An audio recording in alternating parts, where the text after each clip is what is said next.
Di Melabuh, Aceh Barat, terjaring razia masker di malam hari. Mereka dikenakan sanksi mulai dari push-up, menghafal rukun Islam, rukun iman, hingga menghafal Pancasila.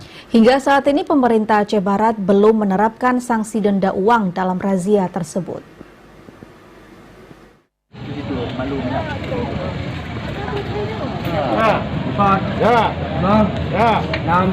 Satuan Polisi Pamong Praja dan tim gabungan lainnya melakukan razia masker di jalan raya dalam kota Melabuh.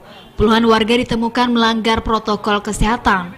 Mereka diberi beragam sanksi sosial, mulai hafal rukun Islam, rukun iman, hafal Pancasila, hingga push-up.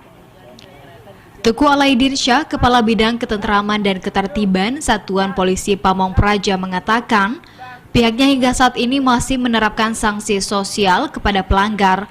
Namun ke depan akan diberlakukan sanksi uang untuk memberikan efek jera kepada pelanggar yang tidak menggunakan masker. Meski masih ada sejumlah pelanggar, namun kesadaran masyarakat menggunakan masker terus meningkat di Kabupaten Aceh Barat Daya. Dari Melabuh, Aceh Barat, Azhar TVRI melaporkan.